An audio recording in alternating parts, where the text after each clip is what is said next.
a radiogenic production.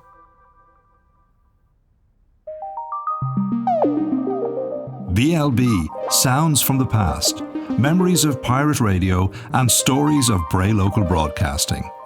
Episode 5. Bray Local Broadcasting weathered the storms of the 1980s, and as we shall hear later in this episode, in more ways than one. This was a period dominated by the rise of the powerful pirate radio stations like Radio Nova, Garda raids on many illegal broadcasters, repeated failed attempts by successive Irish governments to introduce licensed stations, and the constant disappointment of seeing hopes for legal radio dashed. Despite these factors, BLB persevered, continually flying the flag for the establishment of community radio. We're on the air now. BLB. They were the authentic voices of the people of Bray. Yesterday afternoon on the seafront. I would like to wish BLB a very happy and successful future. I don't think any community is truly that without having its own radio station. The request is starting to flow in at the moment, and if you would like... Bray needs this communication, and I think communication will open things up for everyone. Welcome to another Balhall Community Council programme. There was the Meath Road listeners, there was the Wolftown Square listeners, there was the Boghall Road. Hey, oh, Glen Curtin. A sad little ditty, a bad salad. Sorry, a sad ballad. Sitting on a dart, coming home somewhere, I liked your programme this morning. Oh, what on earth was that rubbish you played? It was wonderful. BLB, the magnificent service that it provided at the times. It really was the voice, the glue that made us what we are today. I think the town rediscovered its vibrant identity. Throughout its existence, BLB attracted local talent in many forms, like this jingle given to me one day on cassette by my school classmate and musical genius, Jody McStravick. You are listening to BLB. Now, Jody didn't want anything in return. My memory is that he just said, "Here, have this. It's something we put together in the studio." Now, we've a bit to go before we pull the plug on BLB, and as I've been saying throughout this series, the radio station, pirate though it may have been, was democratically structured, and in its latter years, it actually had registered as a cooperative, so that we would be ready to apply to the powers that be when radio licenses were going to be up for grabs. But more of that later. The democratic structure that we held dear wasn't without its challenges. Here's former station manager Sally Reynolds. The way that BLB was structured and the democratic engagement of everybody meant that people felt they had a voice. That was its great strength, but also its great weakness, because everything had to be decided, democratically. On the one hand, it gave me a great respect for the democratic process, because you had to argue things, you had to make your case for things. It wasn't just somebody came along and said, this is the way that we do it. And that's a very fundamental lesson to learn early in your life. And everything was decided democratically at the monthly general meetings held in a local hotel. Because we were a co-op, it was run by everybody, and we would have the monthly meetings in O'Shea's Hotel, smoke-filled rooms. Barry Nevin. 50, 60 people with an agenda, and it would go on for hours. John Matthews. There would be talk, backwards and forwards. Some people had criticisms that we weren't doing enough. Some people felt we weren't going in the right direction. There was, I say, a lot of different views would come across. The order of business would usually be, what was going on, the coordinator would give his report, and then the AOB, the most anticipated part of the night. Pat Hannon recollects one particularly dramatic general meeting. And out of this smoke-filled room, up pops Nick Coogan. And Nick said that he had discovered in the premises, in BLB itself, on the holy ground of BLB, and he held up a condom. And the condom, by the way, was in a packet, okay? So there was gasps from the assembled crew and audience as Nick emotionally told a story about how he found this and how the station probably could be involved in things that shouldn't really be discussed. And if this got out off air, the station, not only would it suffer its licence, potentially not being able to get it, but we could be visited from priests and bishops and everything. We'd have to nearly get the exorcists in to get the whatever it was in the place out of the place. Oh, the drama of it all. Well, whatever about the internal machinations, on the airwaves, BLB seemed to chime with its audience over its 9-year life. It wasn't slick or polished, but its appeal was its authenticity. Right, you're in tune with Bray Local Broadcasting, 456 metres medium wave. The listeners would hear local voices, people who were just ordinary people from the community. Presenter Mary Dinan. They wouldn't be hearing perfection. You know, they might hear mistakes, they might hear people say something they shouldn't. There was no political correctness, because you could actually go on radio in those days and, you know, you could say a lot more than you could say now. So the listeners were hearing a complete sense of freedom on the media. They were hearing people speaking about whatever they wanted to speak about. They were hearing about surprising things. They were hearing about everything local. Hi there, this is Eddie O'Sullivan. Hi, this is Elaine Keogh. Hi girls, I'm Mike Fallon. BLB, as a local station, the output was very varied. Doug Maguire. And with such a mix of broadcasting, you also had an incredible mix of broadcasters and presenters. But they had something to say, and it was important that they be allowed to say it. Why? Because their heart was in the right place. When you're listening to the shows, you're picking up what the person is saying, not how they say it. It's just after midnight. Yes, authenticity was the name of the game. There was an unfounded paranoia among many other pirate radio stations around disc jockeys using their own names on air because of the technical illegality of pirate radio broadcasting. So a whole generation of DJs used made-up 2 Christian names like, I don't know, Tony Johns or Paul Nicholas or Brad James.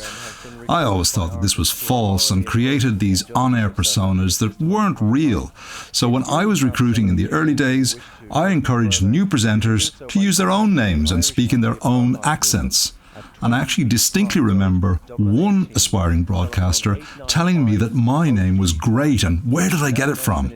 I said, well, it's my actual name. Well, there you had Paddy Riley and the Flight of the Earls, and I hope you enjoyed that. Back then, when we only had one studio, any broadcast training was carried out live on air, with me mostly encouraging newbie presenters to try and relax and just speak. This wasn't without its challenges, when one presenter, who we won't name, was struggling to get the hang of communicating on his music programme. So I said, just relax and speak as you normally would in conversation. I opened the fader and I heard my new presenter say live on air, that was such and some effing lovely effing playing there. Whoops. Looking about Bray, I was delighted to find so many businesses owned and successfully run by women, so I decided to talk to a random half dozen of company owners. Through our growing contacts in the media business, we set up out-of-studio training for BLB members, and this helped with things like programme structure, as Freddie Morahan, who presented Uncle Bob's children's programme, remembers. The radio station organised a fella called Tom Savage and a group of professionals to do a course on presenting a radio programme. And it was down in the Tech. And this was a revelation to me.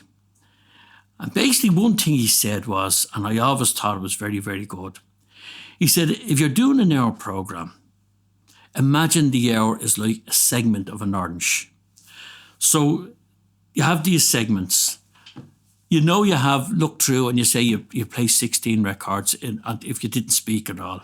So then that's four records each quarter of an hour. So then you pace yourself for that hour. So you'd be able to play the first record, the last record, and you'd know it all there beforehand. So I went home then and I drew the circle and I put them all around and I said, well, what'll I do start off with first? And then I say, I'll do a Thomas the Tank Engine story. And then we put on a request for young children, if you go down to the woods today or whatever it is. And then I'd have a sort of a funny song. And I worked out there was a sort of a formula to it. And by doing that, each week then, I was able to just fit in requests or whatever I had to do. So before I went even down near the radio station, I had 99% of it already prepared. Hello, Uncle Bob here. My name's Myra Byrne. Hello. I'm Aideen Paul. My name's Mark Nevins. That's a song from the live Fleetwood Mac album recorded in 1980 and 1981 in Chicago. It's 3 minutes in front of 10. Time for myself, Brian Graham, to go. 25 minutes past 10. That was Madonna and Lucky Star. It didn't matter where you came from or who you were. And it really didn't. That wasn't even discussed. It was as true to the station as the seafront down the front. You know, it was just as much part of the furniture. Ticket 829359 is our telephone number. 12 minutes to 11, and we're high on emotion with Krista Berg next. And almost everyone was the same, regardless of whether they had a very nice accent or where they were from. It was what they had to say and what they were able to contribute that mattered. This has been BLB Radio News with Peter Carroll. It's 4 minutes past 6 o'clock. Informative community radio, Bray Local Broadcasting, where your friends are, all day, every day. So there we were, BLB, a passionate, volunteer-run pirate radio station in Bray. We weren't just playing music, we were offering a source of connection and comfort through a mix of talk shows, sports, local updates, and real involvement with the people. It was all about giving a voice to the community, and in the days when immediate communication was only really available in person or by landline phone or radio. Slower communication took the form of posted letters or newspaper and television. Cyril Dunn, you're welcome to the programme. Thanks, Joe. Now, Cyril, I've got to say, first of all, I've had tremendous reports about last Monday night in the Sunnybank. Oh, you missed a great night, Joe. I believe so. Then two standout extreme weather events took place that we in BLB implicitly realised were times when our listeners, the people of Bray, needed us the most, and we stepped up. The first was in January 1982 when Ireland was brought to a complete standstill by a massive snowstorm. Over 100,000 homes and businesses were without electricity, transportation stopped, and there were even bread riots. Siobhan Nivukla, who was a 17-year-old newsreader on BLB, on Bray Today and JJ's show at the time, and now lives in Illinois, will never forget that snowstorm. I remember my sister and I fighting to get down through the snow to the studio. And we got there just in time, and I would scribble down some notes off of whatever news I had gathered. And then, JJ would give me the sign and I'd read the news. I started to read the news and all of a sudden realised my lips were completely frozen and I couldn't pronounce any words at all. And I was blubbing and slurring through. And JJ, the consummate professional that he was furious, absolutely furious. But he didn't yell at me or anything. He sort of waited till I was finished and he turned off the mic and he turned to me. He said, "If ever you feel you can't go on again, let me know. We'll postpone it." And that was that. It was done. But he really was just so upset that his show had been disturbed like that. But I remember going home that night because as I was leaving, a lot of the regulars were coming in with supplies and with sleeping blankets and everything. And I was thinking, why are they bringing their sleeping bags in? Because I was 17 and naive. And it hadn't occurred to me that people would be staying up to give information.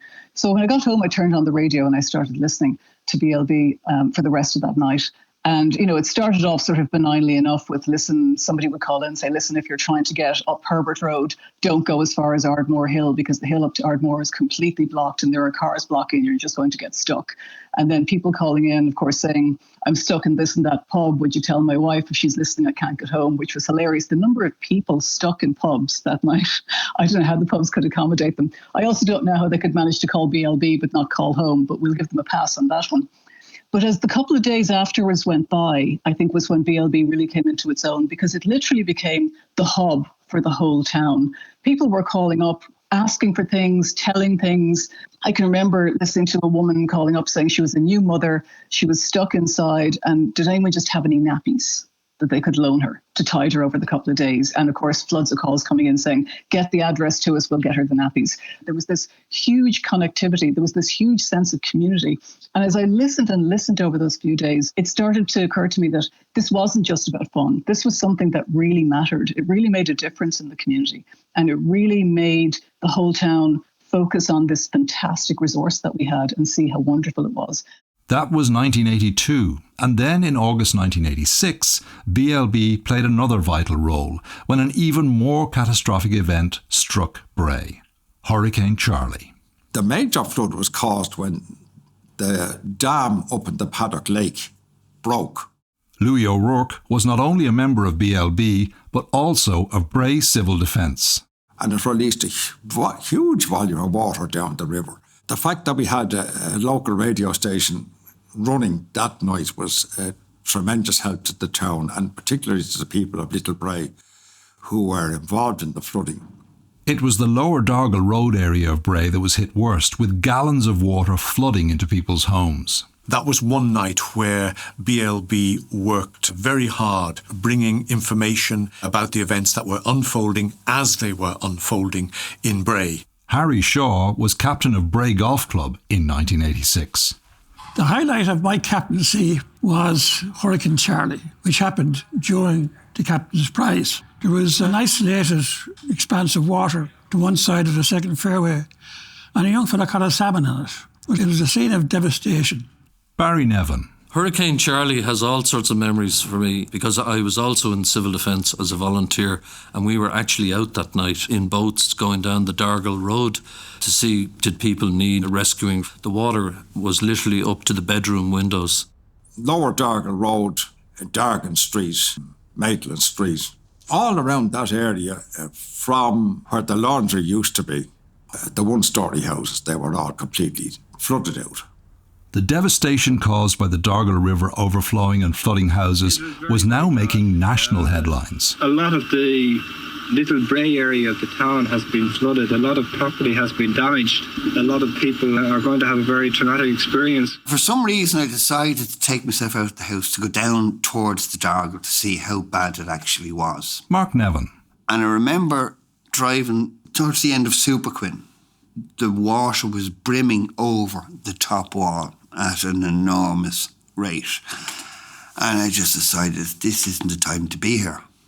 Of course, in those days, mobile phones were unheard of, and a lot of people didn't have a phone at all, so they had no way of letting people know they were okay. If they had any way of communicating at all, they got in touch with us. We would normally close down around midnight or 1 o'clock. Because of the emergency, and it really was an emergency in the town, the station remained open. At that point, we had arranged technology so as to become live from pretty much anywhere in our area. John Murphy. I remember sitting in a car, broadcasting live from the Dargle where the water was flooding in. For some reason, the power stayed on in our studio, and it went off in most of the town.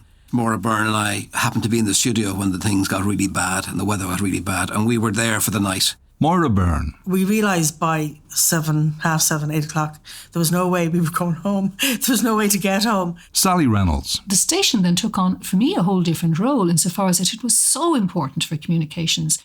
We relayed messages from people. There were people that were caught in the floods. If they were in difficulty, who to call, what phone numbers to call, if they needed sandbags, where they could get sandbags, weather updates, and if people needed help. So Civil Defence was using the radio station as a broadcast for information. Again, that proves the importance of local radio and the use of local radio. That night was incredible because people just kept ringing. Nobody can imagine what it was like. Now they couldn't imagine what it was like, that you couldn't contact people. And unless somebody had a landline, there was no way you were going to talk to them. People that were in the north side of Bray and couldn't get home to the south side. Yeah, I'm okay, I'm staying with Auntie Nellie tonight, or I'm staying with my cousin Jim, whatever it might be, and I'll be okay. And that meant a huge amount to people. John and I went out at kind of first light as we knew the tide had receded a bit and a lot of the flooding had receded. And John was very brave, I think, going out in the car the way he did. But we drove just a little ways down to the harbour, and it was just incredible. I'll never forget, we couldn't go very far because there was great big enormous trees in our way on the road. It was like something that you see on the television from a typhoon. It was just incredible. That was one of the moments that people in Bray realised, oh, this is a good thing. This is something we need. Adrian Kennedy. It was a lifeline. The whole community of Bray came together and focused around the radio station. Nick Ugan. It was unbelievable radio at that time. That was, I suppose, the highlight of what local radio could do for the community. I think it brought it home very much to John and I, what we had been doing that night. I don't think, while it was happening, that we realised the significance of it until we saw what was outside. That was definitely a proud moment to be involved in the station. I was on the council at the time, and we got the then Taoiseach Garret Fitzgerald to come out the next day. Mark Mortell. And he went around the town, went down to Little Bray, where I remember people's houses destroyed and all their furniture and their carpets and everything being flung out. It was really, really awful. And I think the BLB outside broadcast even got a chance to interview the Taoiseach. No one thought about the fact that none of us had a licence and that, he was the Taoiseach. This was a disaster. We were the communications channel, and it went on as normal.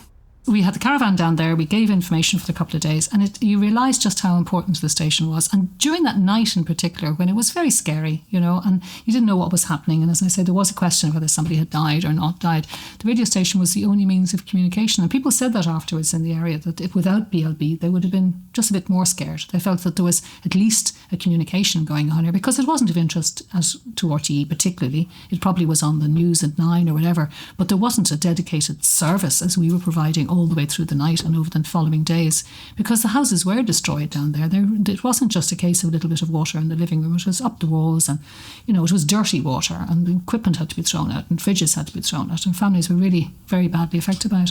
I think thanks to BLB, there were a mountain of volunteers came out to help the people of Little Bray. In all the things I've ever done, being involved with my community that I live in Bray, Hurricane Charley really stands out as being somewhere where I personally made a difference. Throughout 1988, those of us in the station were aware that the end of BLB was imminent, as pirates were to make way for licensed local radio. However, 1988 wasn't the first time we faced closure.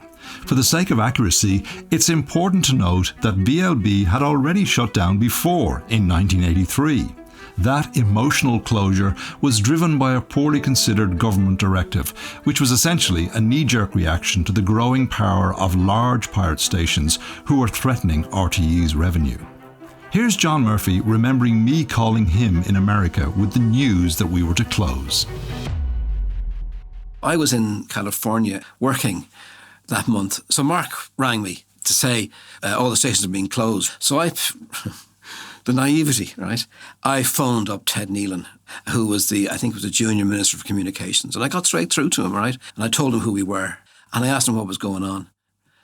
And he said, you'll be okay, just close down for a little while. So I rang back, and Joe Bollard did a tearful shutdown, and after 2 weeks came back on again. At midnight on New Year's Eve this year, BLB Community Radio, Ireland's longest-running and best-known community radio project, will be closing down after almost 10 years on the air. But that won't mean the end of community broadcasting in this area, because very soon the campaign for a new permanent radio service for North Wicklow will be launched. This is where you can become involved, by becoming a member of the North Wicklow Community Broadcasting Cooperative. Staff and volunteers from BLB are fully committed to this cooperative, but it will also involve people from all walks of life in North Wicklow. For more information on the future of broadcasting in North Wicklow, look out for the announcement of a public meeting to explain all.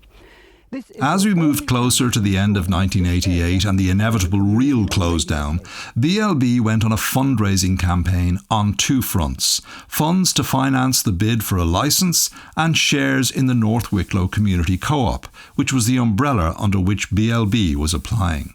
Can Nick Coogan broadcast for 4.5 days? As part of the fundraising campaign for the BLB licence application, intrepid BLB presenter Nick Coogan decided he was going to try and break the world record for the longest continuous broadcast by a local radio presenter. The radio marathon that we did in '88 was Nick Coogan, and the reaction that we got from people where he was on the radio for 5 days on the trot. There was a great community spirit in Bray around that. And the man himself, Nick Coogan. That was a huge highlight for me. That was 110 and a half hours of broadcasting from Friday morning at 9 o'clock till Tuesday night at 11:30. The entire marathon became the ultimate outside broadcast, as much of Nick's non-stop transmission took place in the window of the then Pizza Land on Bray's Main Street, and some of it was recorded on video by local videographer Jack Finlay. We're in our, what are we in now? 9, 10, 11, 12, 14th hour, are we? As you can hear, it was hard to keep track of the hours, even for those who'd had a night's sleep, but particularly for Nick. It's half 11. Yeah, we are in our 15th hour. We're in our 15th hour. BLB's Colin Dempsey provided some of the commentary for the video. He's allowed 5 minutes every hour, and he's built that up, and he intends to take a rest tonight around about 12 o'clock or maybe even a little bit later. So he's got to catch about 4 hours sleep. He has to go all day tomorrow. He has Monday, and then Tuesday, come 6 o'clock, hopefully Nicky will be breaking the record. He kept going and going. I don't know how he managed it. He was brilliant. And lots of people came along and waved in the window at him and everything. So sure enough, with Nick barely able to stand, 6 o'clock on Tuesday came round and he'd done it. We've broken the world record for the longest continuous broadcast by a local radio presenter. Are we ready? 10, 9, 8, 7, 6, 5, 4, 3, 2, 1. 110 and a half hours. You'll not meet many people who's done that. And I'm glad that I'm one of them. That paid for our licence application. All the costs. So fair play to Nick. It didn't get into the Guinness Book of Records in the book, but I have the certificate. And that's my pride and joy at home, even to this day. Well, in the immortal words of many a radio presenter, we've got time for one more. So in our next episode, we're going to hear about the profound, lasting effect that involvement in Bray Local Broadcasting had on its members. I'd give BLB probably the biggest star I could give them. There's no other education I ever got after that would actually compete with that. I think it was a feeling of being part of something. I absolutely adored every moment I spent in BLB. The personal impact it has had on me is immeasurable. My sincere thanks to all of those who participated in this series, and my particular thanks go to Peter Carroll for his investigative help in this episode. Sound recording was by Mike Quinn and sound mixing by Luke Conlon, both of Highwire Post-Production, Dublin. BLB, Sounds from the Past, Memories of Pirate Radio and Stories of Bray Local Broadcasting was produced and presented by me, Mark Quinn, and is a radiogenic production.